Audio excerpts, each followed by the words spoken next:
Welcome back to the channel, and today we're going over fundamental sketching techniques that will immediately improve the way you draw.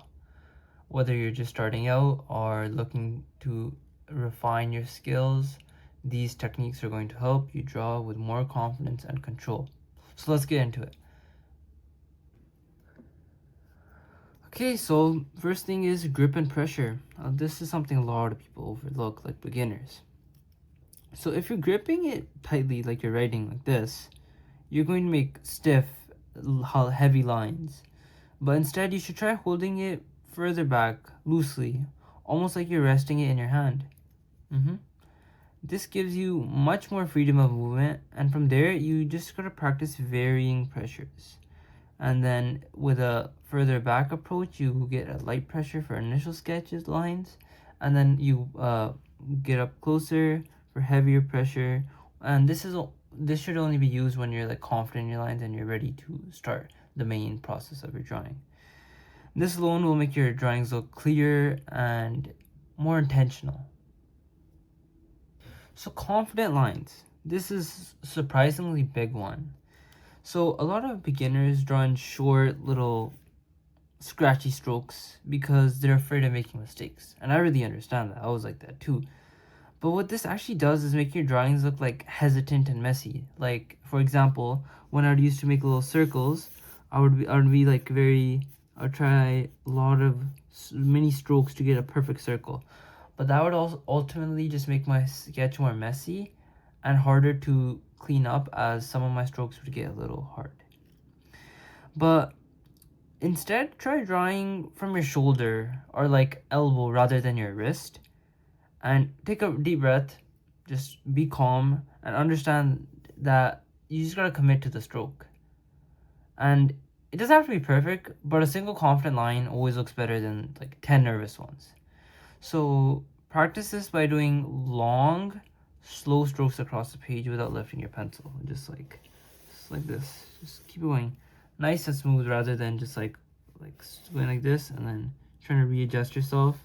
And then this line is just different, varying lengths, and this will ultimately improve your final products for most of your drawings. Another quick tip is just what I said, similar to what I said before, is just understanding that your first little goes on the paper are always going to be rough and loose sketching, and they always should be light with whatever you do, as I used to struggle with trying to instantly make something before actually getting anything on the paper. So all my strokes would be quite hard, and whenever I would mess up, it would leave hard markings inside the paper, which would end up ruining the final product. So just remember, just stay back and just make all the base shapes or the basic foundation you need for your drawings before you actually start going over with very hard lines to make it look good. And now, the more fun part, hatching for depth. So let's talk about how you add depth without fully shading. And that's hatching. Hatching is drawing a series of parallel lines close together to suggest shadow or form, like right over here and here. The closer and darker the lines, the deeper the shadows appear, like right over here. It goes from light to dark to back to light as the distance between them changes, as well as the pressure put on the lines. Cross-hatching is pretty much the same thing, but you layer these lines, like right over here, as for the circle. It follows the direction of whatever shape it is, as this one is curved. And the second layer of lines go in like a opposite to diagonal-ish way of the starting lines, and this creates the darker areas. And overall hatching is this like very clean technique that gives your sketches a professional and structured look without needing to really blend anything. So in this drawing, it's one of my older drawings actually, and in this drawing you could see a lot of different places where I actually hatched to show the shadows. Obviously there's a little shadow I've used before on these parts, but with using hatching, each of those parts stands out a bit more. Like if you look at the jacket or the tongue, those sections you can see more of a shape forming. Like as for the tongue, even though the shade already there, the lines show the different like layer, like the front part of the tongue as well as the back.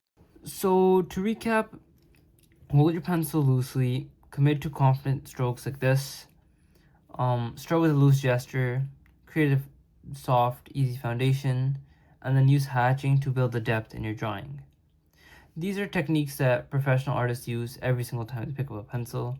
Practice each one separately before combining them and master them. If you found this helpful, please make sure you subscribe because there's a lot more coming. See you in the next one.